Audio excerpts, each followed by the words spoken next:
Эхний мэдээг хүргэе. Сургуулийн өмнөх боловсролын байгууллагууд амарснаар бага насны хүүхдүүдийг харж хандах асуудал олон гэр бүлийн өмнө тулгамдсан асуудал болоод байна.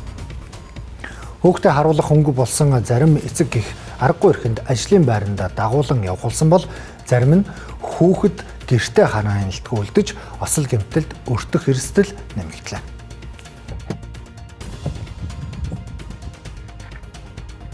Аав ажилд явсан.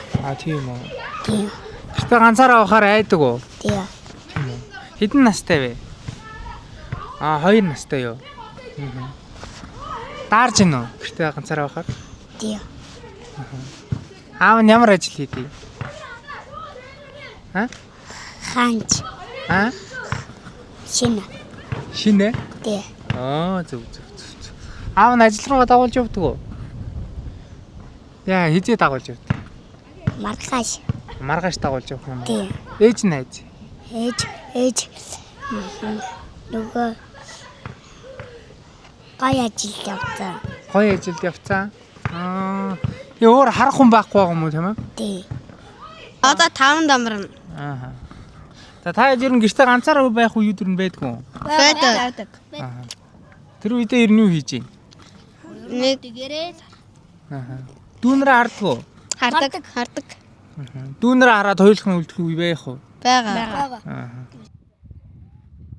Зуны улиралд хүүхдийн осол гэмтлийн тохиолдол нэмэгддэг. Ялангуяа бага насны хүүхдүүд хараа хяналтгүй байх үедээ өндрөөс унах, түлэгдэх, усан тосолдох, зам тээврийн хөдөлгөөнд өртөх зэрэг эрсдэлтэй нөхцөл байдал үүсдэг. Энэ нөхцөл байдал нь ажил хөдөлмөр эрхэлдэг эцэг эхчүүдэд хүндрэл учруулж байгаа бөгөөд хүүхдүүд харж үлдэх хөнгөн болсон тохиолдолд ажлын байрандаа дагуул явахаас өөр сонголтгүй байгаагаа хэлж байна. Бид хүүхдээ харуулах хөнгөгүй аргагүй эрхэнд авч гарч скул полис хийж байгаа ээжтэй тарж яриа авлаа. Энэ мэтлэн эцэг эхчүүд амьдралын эрхэнд ажил руугаа хүүхдээ авч явдаг тохиолдолд олон бий гэдгийг ч тэр хэлж байлаа.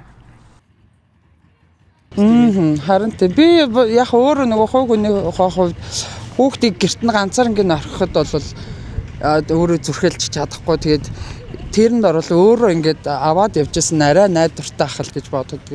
Гэхдээ одоо өөрөө хүүхдээ өөх одоо аюулгүй орчинтой цэцэрлэг сургууль нь ингээд бага наснд нь ч юм авчдаг юм аюулгүй орчинтой болоод бид нар ч одоо юу гэж хүүхдээ ингээд чирэл ажил хийгээл ингээд явж байхгүй тийм байхгүй шүү дээ. Танаас олж хүүхдүүд бол айгүй хохирж шүү дээ. Тэгээд одоо Монголд ч одоо хүүхдэд ээлгүй л орон болчоод л одоо энэ тэнд хүүхэд индлээ гэсэн юм сонсохлоор айгүй эмзэг тусаал хэцүү л байна. Хүүхдээ ажлын байранд дагуулan явах нь зарим тохиолдолд төр зургийн шийдэл болж байгаа ч хүүхдийн аюулгүй байдал амрах орчин нөхцөлийн хэрэгцээг бүрэн хангаж чаддаггүй байна. Мөн зуны хугацаанд хүүхэд харах үйлчилгээ төр хөгжлийн төвүүдийн хүртээмжийг нэмэгдүүлэх шаардлагатай байгаа гэргэд хэлж байгаа юм а. Түүнчлэн эцэг эхчүүд бага насны хүүхдийг ганцаарнг нь үлдээхгүй байх аюулгүй орчныг бүрдүүлэхэд онцгой анхаарах хэрэгтэй байна. Сүүлд гарсан олон жишээч ажил эрхэлж буй гэр бүлүүдэд чиглэсэн бодит дэмжлэг шаардлагатай байгааг харуулсаар байна.